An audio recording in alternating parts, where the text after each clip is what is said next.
First question है phloem ऊतक की मुख्य संघटक लिखिए।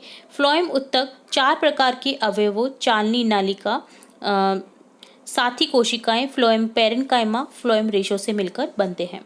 संवहन ऊतक के प्रकार एवं कार्य लिखिए। संवहन ऊतक के 2 प्रकार हैं, जाइलम, फ्लोएम। कार्य होता है जाइलम पानी व खनिज लवण का ऊर्ध्वाधर संवहन करते हैं। जाइलम पैरेन्काइमा भोजन संग्रह और किनारे की ओर पानी की पार्श्वीय संवहन मदद करता है। फ्लोएम जाइलम के असमान पदार्थों को कोशिकाओं के दोनों दिशा में गति करा सकते हैं व पत्तियों से बने भोजन को पौधे के विभिन्न भागों तक पहुंचाने का कार्य करते हैं। थर्ड क्वेश्चन है निम्नलिखित में ऊतक के प्रकार की पहचान करें। त्वचा, पौधे का वल्क, अस्थि, वृक्कीय नलिका स्तर, संवहन बंडल। तो त्वचा है एपिथेलियम ऊतक, पौधे का वल्क मृदुतक, अस्थि संयोजी ऊतक, वृक्कीय नलिका स्तर सरल घनाकार उपकला ऊतक, संवहन बंडल जटिल ऊतक, जाइलम व फ्लोएम। मानव रक्त किस प्रकार का ऊतक है? मानव रक्त है संयोजी ऊतक। तो ये डन होता है कार्यपत्रक 31। अब देखेंगे कार्यपत्रक 32। फर्स्ट क्वेश्चन है तंत्रिका कोशिका का नामांकित चित्र बनाइए। तो बहुत इंपॉर्टेंट क्वेश्चन है, ध्यान से देखिएगा इस क्वेश्चन को और समझिएगा। देखिए डेंड्राइट, तंत्रिकाक्ष, केंद्रक, कोशिकाकाय, तो इस तरह से नामांकन करेंगे तंत्रिका कोशिका का। उस ऊतक का नाम बताएं जो हमारे शरीर में गति के लिए उत्तरदायी है। पेशीय ऊतक। पेशीय ऊतक कितने प्रकार के होते हैं? नाम लिखिए। पेशीय ऊतक 3 प्रकार के होते हैं, रेखित, आरेखित और कार्डिक हृदय पेशी। छाल किस प्रकार का सुरक्षा ऊतक के रूप में कार्य करता है? समझाइए। छाल की कोशिकाएं मृत होती हैं, ये बिना अंत कोशिकाओं स्थानों के व्यवस्थित रहती हैं। इनकी भित्ति पर सुबरीन नामक रसायन होता है जो इन छालों को हवा पाने के लिए अभेद्य बनाता है। कार्डियक यानी हृदय पेशी का विशेष कार्य क्या है? कार्डियक यानी हृदय पेशी जीवन भर लयबद्ध होकर प्रसार एवं संकुचन करती रहती है। निम्नलिखित के नाम लिखिए। ऊतक जो मुंह के आंतरिक अस्तर का निर्माण करता है एपिथेलियमी ऊतक होता है। ऊतक जो हमारे शरीर में वसा का संचयन करता है वसामय ऊतक होता है। मस्तिष्क में स्थित ऊतक होता है तंत्रिका ऊतक। तो ये डन होता है कार्यपत्रक 32 का सॉल्यूशन। तो यहाँ समझेंगे दूरी और गति को। फर्स्ट क्वेश्चन है दिए गए चित्रों में ए से बी के मध्य लंबाई धागे या स्केल से मापकर रिक्त स्थान में लिखें। तो आपको एक स्केल लेना है और एक धागा ले लेना है। देन आपकी वर्कशीट पे आपको नापना है ए से बी तक, और दूसरा जो पिक्चर है उसे भी नापना है, वो थोड़ा सा ज़्यादा है। तो देखिए आप जब निकालेंगे अपने धागे को या स्केल को, तो यहाँ ए से बी की दूरी आ जाएगी 4 सेंटीमीटर और यहाँ आ जाएगा 5 सेंटीमीटर। इसी तरह से अगला जो पार्ट है सेकंड, यहाँ पर भी आप ए में एक पॉइंट रखिए धागे का, देन उसे इस तरह से वृत्ताकार शेप पे ला करके इसे नापिए। देन धागे को आप एक स्केल की सहायता से जब नापेंगे तो यहाँ पर आंसर आ जाएगा लगभग 5 सेंटीमीटर।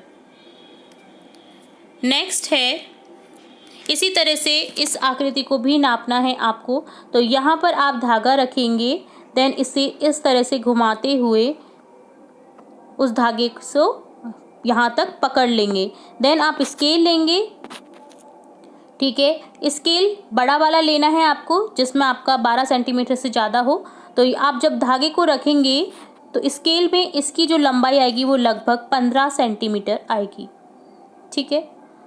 तो धागे को आपको स्केल पे रखना है ताकि आप अच्छे से निकाल सकें। तो ये आपको करना है खुद से, बट मैंने आपको लगभग आंसर बता दिया है।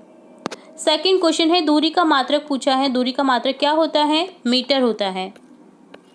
थर्ड क्वेश्चन है निम्नलिखित लंबाइयों को बढ़ते हुए क्रम में लिखिए। तो सबसे पहले देखिए सबसे छोटी इकाई 9 मिलीमीटर आ जाएगा, then 24 centimetre, then 2 metre, then 1 kilometre.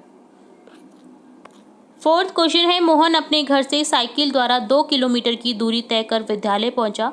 गणित की पुस्तक घर पर भूल जाने के कारण वह पुनः साइकिल से लौटकर घर आता है। बताइए मोहन ने कुल कितनी दूरी तय की? तो देखिए मोहन, सिंपल सा क्वेश्चन है। मोहन पहले घर से स्कूल जा रहा है, 2 किलोमीटर की दूरी तय कर रहा है, देन स्कूल से वापस घर आ रहा है, फिर 2 किलोमीटर की दूरी तय कर रहा है। तो टोटली उसकी जो तय की गई दूरी हो जाएगी वो हो जाएगी 2 + 2 4 किलोमीटर, ठीक है। तो इसे नोट डाउन कर लीजिए। फिफ्थ क्वेश्चन देखेंगे, एक वस्तु 16 मीटर की दूरी 4 सेकंड में तय करती है, पुनः 16 मीटर की दूरी 2 सेकंड में तय करती है। वस्तु की औसत चाल क्या होगी? तो आंसर देखेंगे, कुल तय की गई, देखिए वो एक बार में 16 मीटर तय कर रहा है, फिर दोबारा से 16 मीटर की दूरी तय कर रही है। तो टोटली दूरी हम निकालेंगे 16 + 16 32 मीटर। समय आपका दे रखा है, पहले में तो 4 सेकंड में तय करती है और दूसरे में 2 सेकंड में तय करती है। तो टोटली हम निकालेंगे समय 4 + 2 सेकंड 6 सेकंड हो जाएगा। तो औसत चाल का सूत्र हो तो आपको पता ही है, दूरी बटा समय होता है। तो औसत चाल निकल जाएगी हमारी 32/6, जिसको सॉल्व करने पे आपका आ जाएगा 5.33 मीटर प्रति सेकंड। मीटर पर सेकंड भी लिख सकते हैं, और सेकंड को जब आप ऊपर ले जाएंगे तो इन्वर्स में हो जाएगा, तो यहाँ हो जाएगा 5.33 मीटर प्रति सेकंड, या आप 5.4 मीटर प्रति सेकंड भी लगभग में कर सकते हैं इसे। ठीक है, तो ये हो गया हमारा 5th क्वेश्चन का आंसर। 6th क्वेश्चन है, कोई व्यक्ति किसी स्थान से चलकर उसी स्थान पर वापस लौट आता है तो उसने शून्य दूरी तय की, उक्त कथन सत्य है या असत्य है? तो यहाँ पर क्या होगा, सत्य है। तो यहाँ आपको लिख देना है सत्य। नेक्स्ट क्वेश्चन 7 देखेंगे। 7th क्वेश्चन है, एक व्यक्ति 7 मीटर त्रिज्या की वृत्ताकार पथ पर 2 चक्कर लगाता है। देखिए 7 मीटर त्रिज्या का वृत्ताकार पथ है जिस पर 2 चक्कर लगाता है। व्यक्ति ने 2 चक्कर में कुल तय की गई दूरी आपको निकालनी है। परिधि बराबर दे रखा है 2πr, पाई बराबर आपको 22/7 दे रखा है। तो हम इसे जब सॉल्व करेंगे तो देखिए 2πr परिधि हमारी निकल जाएगी 2 × 22/7, और 7 त्रिज्या वाला देखिए दे रखा है, 7 मीटर त्रिज्या वाला वृत्त है। तो देखिए यहाँ पर 7 मीटर जब त्रिज्या वाला वृत्त आ जाएगा तो यहाँ पर 7 मीटर है।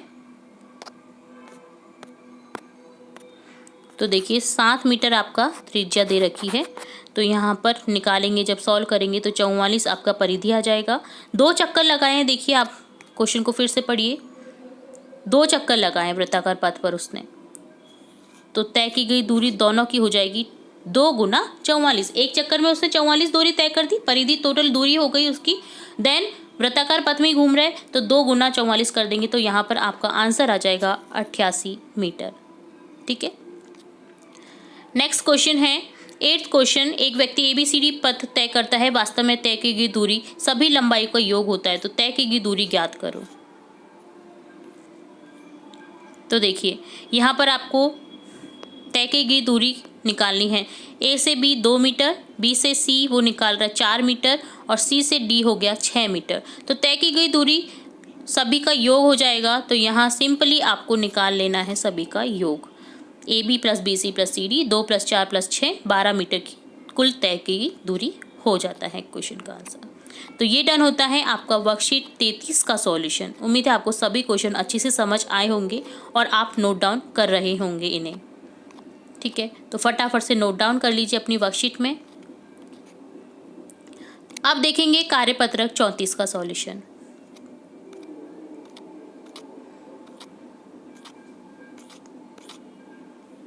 तो यहाँ हम समझेंगे विस्थापन, दूरी और विस्थापन में अंतर। क्वेश्चन फर्स्ट है, सोहन बिंदु A से B तक किस पथ से जाए कि उसे न्यूनतम दूरी तय करनी पड़े।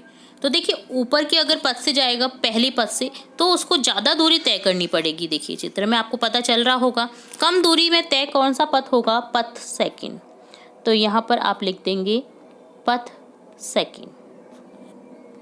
ठीक है, तो ये वाली जो दूरी है ये कम होगी, ये वाली जो दूरी है वो ज़्यादा होगी। तो यहाँ पर पथ सेकंड जो है अगर उससे तय करेगा तो उसको न्यूनतम दूरी तय करनी पड़ेगी।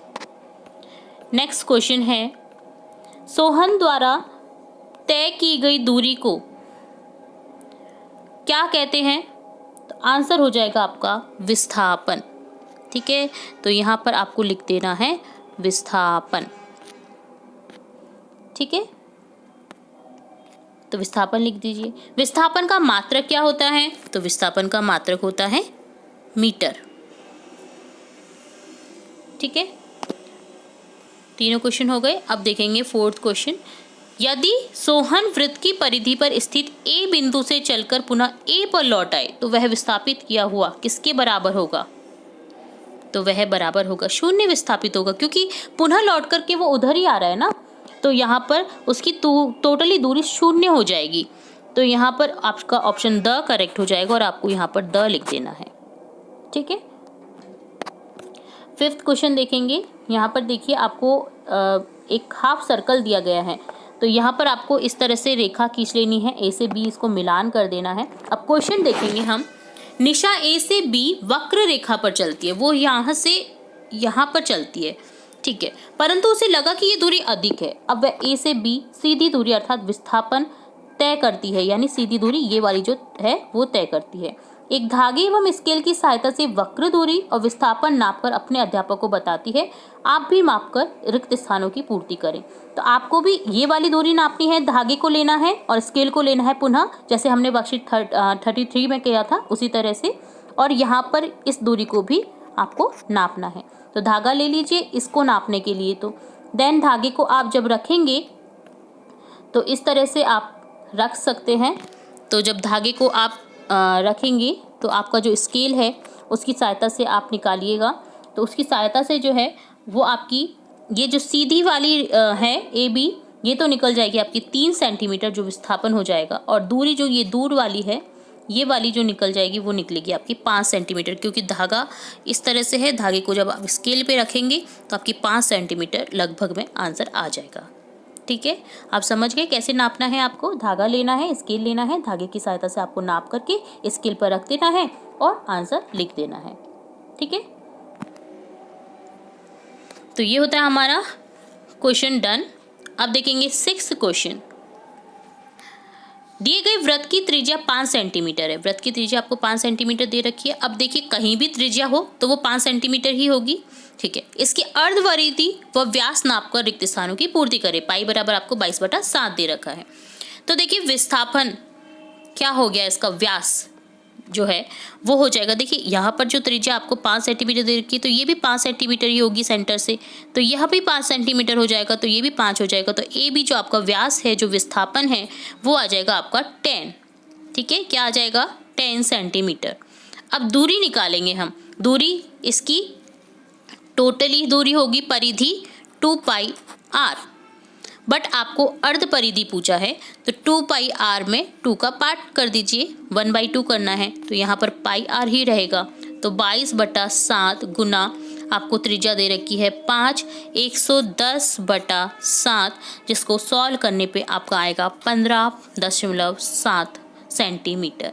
इस तरह से आपको सॉल्व कर देना है, मैंने आपको कम्प्लीटली बता दिया है। ठीक है, तो आगे आपको क्वेश्चन समझ, तो ये हमारा डन होता है 6th क्वेश्चन। अब देखेंगे 7th क्वेश्चन। रानू अपने घर से पूर्व दिशा में 4 किलोमीटर चलती है। अब अपनी बाईं ओर मुड़कर 3 किलोमीटर अपनी मित्र शीला के घर पहुंचती है। चित्र में बताया गया है, बताइए रानू कितने किलोमीटर विस्थापित हुई। विस्थापन बराबर अंतिम स्थिति माइनस प्रारंभिक स्थिति, कर्ण का स्क्वायर बराबर लंब का स्क्वायर प्लस आधार का स्क्वायर से आपको ये फॉर्मूला से निकालना है, क्वेश्चन सॉल्व करना है। तो देखिए जो रानू है वो घर से पूर्व दिशा में चली है। पूर्व दिशा में 4 किलोमीटर चलती है, तो यहाँ पर 4 किलोमीटर लिख देंगे। देन वो क्या करती है, बाईं ओर मुड़ती है, अपनी बाईं ओर, आपका हाथ बाईं ओर कहाँ आएगा, बाईं ओर मुड़ती है। देन वो 3 किलोमीटर अपनी मित्र के घर शीला के घर पहुँचती है। तो अब आपको टोटली जो दूरी है वो ये वाली निकालनी है। कर्ण का स्क्वायर निकालना है, आधार का स्क्वायर, लंब का स्क्वायर, अभी आपने देखा फॉर्मूला जो आपको दे रखा है क्वेश्चन में भी। ठीक है, इन्हें जोड़ना है।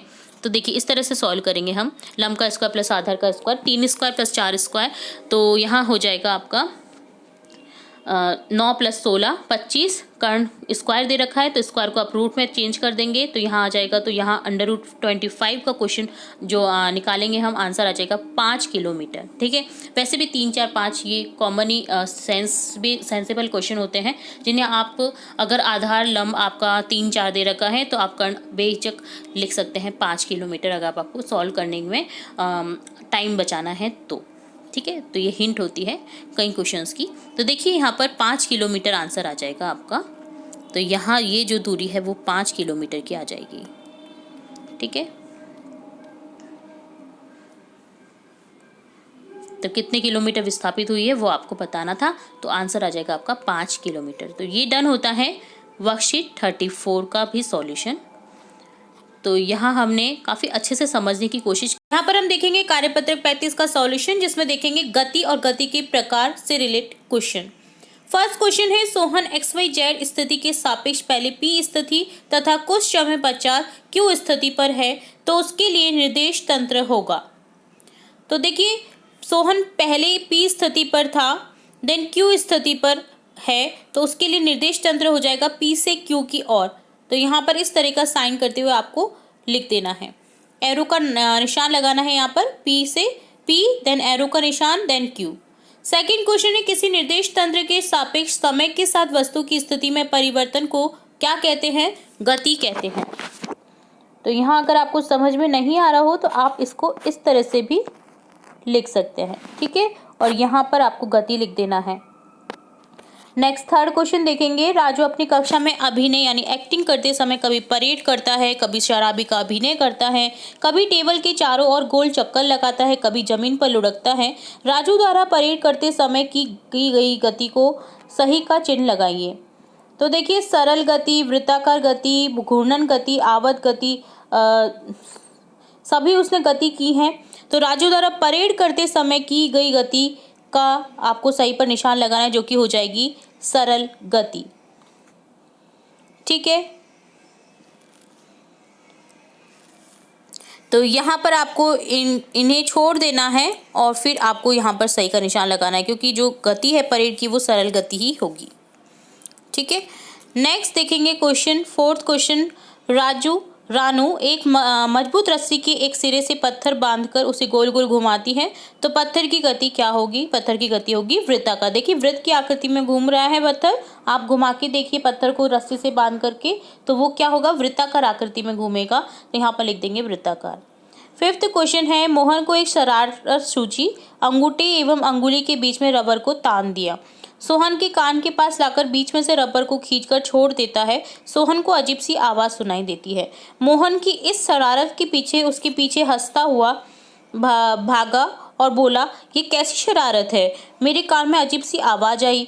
तब मोहन ने कहा, कल गुरुजी ने गति पढ़ाई थी, उसमें से इस रबर की गति किस प्रकार की है? सोहन को आप अपना उत्तर बताकर उसकी सहायता करें।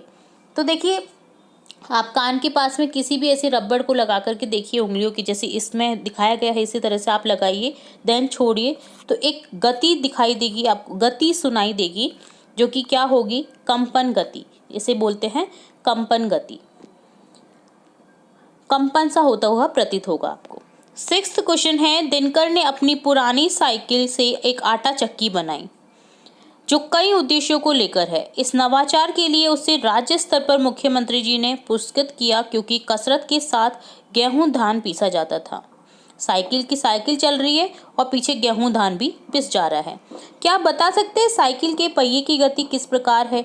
तो साइकिल की जो पहिए की गति होगी ना, वो दोनों ओर से होगी, तो यहाँ पर दोनों का आंसर हो जाएगा, वृत्ताकार भी है और घूर्णन भी है, ठीक है।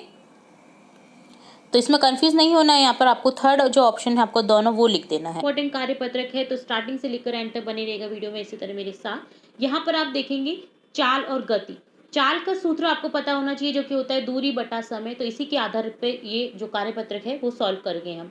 फर्स्ट क्वेश्चन है, सीता और गीता द्वारा 8 किलोमीटर की दूरी तय करने में लगी समय को सारणी में बताया गया है। सारणी को देखकर बताइए। देखिए यहाँ पर सीता और गीता की दूरी दे रखी है 8-8 किलोमीटर, समय दे रखा है, सीता को कम लगता है 8 किलोमीटर तय करने में 1 घंटा लगता है और गीता को लगता है 2 घंटे, तो चाल किसकी ज्यादा हो गई? सीता की। तो देखिए क्वेश्चन देखेंगे, फर्स्ट क्वेश्चन है, सीता और गीता में से कौन जल्दी जल्दी चला, अर्थात किसकी चाल अधिक है? तो आंसर हो जाएगा सीता की चाल गीता से अधिक है, क्योंकि सीता की चाल ऑब्वियसली अधिक है, 8 किलोमीटर प्रति घंटे से चल रही है वो, तो यहाँ पर आ जाएगा सीता की चाल गीता से अधिक है। सेकंड क्वेश्चन है, चाल के लिए सही विकल्प का चिन्ह लगाइए। तो देखिए उस व्यक्ति की चाल अधिक होती है जो समान दूरी के लिए कम समय लेता है, अर्थात चाल समानुपाती होता है 1/समय की, ठीक है। तो यहाँ पर ऑप्शन फर्स्ट करेक्ट हो जाएगा। नेक्स्ट क्वेश्चन है, चाल का सही सूत्र कौन सा है? सही का चिन्ह लगाइए। तो सही सूत्र बताना है आपको, जो कि हो जाएगा चाल बराबर दूरी बटा समय। चाल के सही मात्रक पर सही का चिन्ह लगाइए। देखिए चाल का मात्रक क्या होगा? मीटर प्रति सेकंड, तो ऑप्शन ए करेक्ट हो जाएगा। नेक्स्ट क्वेश्चन है, चाल एक कैसी राशि है? अदिश या सदिश? तो चाल एक अदिश राशि है, इसके ऊपर आप कोई चिन्ह नहीं देखते हैं, तो सही का चिन्ह आपको लगाना था, तो अदिश पर हम चिन्ह लगा देंगे। जो एरो का साइन बना रहता है ऊपर की ओर वो होता है सदिश अदिश को। तो देखिए अदिश ये इस तरह से हो जाता है। 6 क्वेश्चन है, चाल की सही परिभाषा पर सही का चिन्ह लगाइए। विस्थापन में परिवर्तन की दर को चाल कहते हैं? जी नहीं। दूरी में परिवर्तन की दर को चाल कहते हैं, तो ऑप्शन सेकंड जो है आपका वो करेक्ट हो जाएगा। सेकंड क्वेश्चन है, रामचंद्र रोज सुबह सुबह भ्रमण पर निकलता है। यदि उसे 80 सेकंड में 320 मीटर की दौड़ लगाई तो उसकी चाल क्या होगी? तो इसे सॉल्व करेंगे तो दूरी बराबर दे रखा है हमको 300 मीटर, समय दे रखा 80 सेकंड, तो चाल बराबर दूरी बटा समय हो जाता है। तो 380 नहीं 300 सॉरी 320 है यहाँ पर, तो आपको करेक्ट कर देना है। तो 320 को आप करेक्ट करेंगे, 320 बटा 80 लिख देंगे, तो जो आपका चाल हो जाएगा वो हो जाएगा 4 मीटर प्रति सेकंड। अगला क्वेश्चन है, ऋचा 6 किलोमीटर की यात्रा 10 मिनट में करती है, तो उसकी चाल मीटर प्रति सेकंड में ज्ञात कीजिए। तो देखिए ऋचा की जो किलोमीटर की यात्रा है वो दे रखी है 6 किलोमीटर, 6000 मीटर में हम चेंज कर देंगे, 1000 मीटर होता है 1 किलोमीटर में, 10 मिनट में होता है, 10 मिनट की जो चाल होती है जिनकी 10 मिनट को हम कर देंगे 60 से मल्टीप्लाई, तो हो जाएगा 600 सेकंड। चाल बराबर होता है दूरी बटा समय, तो 6000 में 600 का भाग लगा देंगे, जिससे निकल जाएगा हमारा चाल 10 मीटर प्रति सेकंड। फोर्थ क्वेश्चन है, मनुष्य 7 मीटर त्रिज्या के वृत्ताकार पथ पर एक चक्कर लगाता है। यदि उसे एक चक्कर लगाने में 22 सेकंड लगते हैं तो मनोज की चाल ज्ञात करो। तो परिधि बराबर हो जाता है 2 पाई आर, पाई बराबर होता है 22/7, तो ये आपको हिंट दे रखी है। अब आप इससे सॉल्व करेंगे तो यहाँ पर देखिए आपको इस तरह से निकाल देना है, 7 मीटर आपका त्रिज्या आ जाएगा। तो देखिए 2 पाई आर हो जाएगा। सॉल्यूशन जो है आपका परिधि बराबर फॉर्मूला होता है 2 पाई आर, तो 2 से मल्टीप्लाई करेंगे 22/7 को, और 22/7 को मल्टीप्लाई करेंगे 7 जो कि त्रिज्या है हमारी, तो दूरी बराबर हो जाएगा 44 मीटर जब सॉल्व करेंगे। समय बराबर है 22 सेकंड, तो चाल बराबर दूरी बटा समय होता है, तो 44/22 करेंगे तो आंसर हो जाएगा हमारा 2 मीटर प्रति सेकंड। ठीक है, तो ये होता है आपका सॉल्यूशन डन वर्कशीट 36 का।